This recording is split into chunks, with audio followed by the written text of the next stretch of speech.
Why is the lack of a single-player campaign in the new Star Wars Battlefront game such a big deal? This issue, among many others, has divided the community into the usual groups that tend to plague the forums and subreddits of these kinds of games. I mean, you got the people who couldn't care less about the single-player campaign. They never planned to do it in the first place. You got the people who are looking forward to the changes and believe that the new mission system might be better or provide more gameplay value than what previous Battlefront campaigns had to offer. Then you got the purists. You get the people who believe this game will be an absolute failure if it doesn't provide a traditional single-player campaign. I thought it might be a good idea to go back and take a look at how single-player was handled in previous Battlefront games and compare it to what we know about the new one. Perhaps with a little bit of perspective, we can understand why Battlefront players hold such strong opinions towards the treatment of single-player gameplay in this installment. Please bear in mind before we go any further, I will not be discussing the absence of a galactic conquest mode of any kind. We can all agree that's a downright tragedy. And furthermore, Galactic Conquest was better as a multiplayer game with your friends anyways. Even on the highest difficulty with the most hardcore rule sets, it was just too easy as a solo player. But I digress. Let's begin with the very first Battlefront release, all the way back in 2004? Yeah, almost 11 years now. Anyways, upon starting a new single-player campaign, you are thrust straight into the battle as a droid fighting for the Separatist army, or an Imperial Stormtrooper, depending on which era you selected to play. Gameplay consists of a series of conquest matches that are nearly identical to the ones you could be playing in instant action mode. The only real difference is that some character classes are not available right off the bat, and some battles will pit you against the planet's natives rather than the opposing faction for your era. Battles themselves are linked together by cutscenes taken directly from the movies, and you'll also have an opportunity to read a bit of lore on the screen before you accept a mission. The campaign in the original Battlefront doesn't provide an experience you couldn't get simply by playing instant action missions instead. So based on the original Battlefront alone, there's nothing that makes a single-player campaign necessary in the reboot. But it doesn't really count, because this is the first Battlefront, and everyone reveres the second Battlefront as the shining golden god of Star Wars gaming. And to its credit, Battlefront 2 does a lot more with its single-player campaign than the original did. Rather than having you pick an era and play a series of bland conquest missions based on the famous Star Wars battles from that time period, we get to experience a linear story from the point of view of a member of the 501st Legion. I'll admit, as a kid playing this game, I felt like I had a personal connection to these clones. Watching them start out as these fresh newbies and progress into the baddest, maddest warriors of the Empire was a highlight of my childhood. You gotta give mad props to the writers. Some of the speeches the Legion makes are downright inspiring. But how does it play? Like its predecessor, you're thrown into a series of multiplayer maps and must capture command posts and defeat your enemies to win. But this time, some of the command posts are locked out from you until you complete certain objectives, and the win condition is no longer kill everyone. The first mission of the campaign, for example, has you land on a planet, steal the Death Star's power source, then get out of there. Another one has you assassinate a politician who supports the rebellion under the cover of night. And who could forget the Utapau mission where you fought General Grievous himself? These all sound really cool, but in-game, it's just a series of fetch quests. And they're not boring fetch quests, but they are short. They're short fetch quests. That's almost worse. Almost, but not really. I recently replayed the campaign and was finished with it in less than 3 hours. I went on Google to see if I was missing content or something, but it turns out I'm not. Other people have played through the campaign with the same time. And yeah, there were highlights to it, such as the Felucia mission where you eliminate the Separatist army with Ayla Secura, and then you turn around and kill her immediately, because the Emperor just 66 her. And then the Jedi Temple run was another great mission.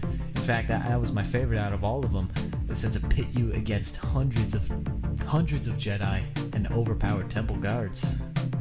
So to summarize Battlefront 2 in terms of single-player quality, It had moments, but was just so short and didn't really offer anything different than what you could experience in instant action or a multiplayer match. Sure, a few of the missions had unique scenarios that were cool to play out, but the short, lame fetch quests outnumbered them. So what do we know about the new Battlefront? And how can that apply to Battlefront 2? Or not apply, but how can we compare that to Battlefront 2? Well, judging by what we've been told about the single-player content in Battlefront, we know there's a survival mode, a series of missions, and a battles mode. Since that's all we really know, I'm gonna resort to speculation based off of the data mine that guy posted on Reddit the other day. I can't find the thread anymore, but I was able to find a website which had the contents of the leak, and I will post a link to that in the description in case you want to read it too. Keep in mind, most of the information I will be discussing from this point on will be speculation, so take this with a grain of salt, and look at it with your most objective perspective. According to the data mine, though, there appear to be 7 individual missions. An example of these would be probe droids.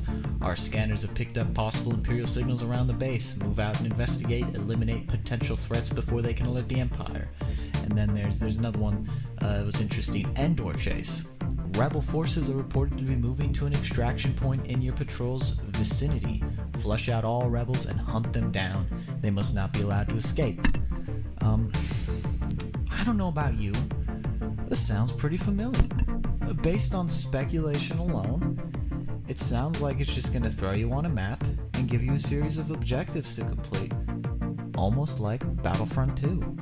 What appears to be lacking, though, is the lore and the context that Battlefront 2 provided before each battle. If the survival mode on Tatooine was any indication, then we'll likely be given a quick cutscene before the mission starts, but no deeper purpose for the objectives we must complete. Back to the data mine, though.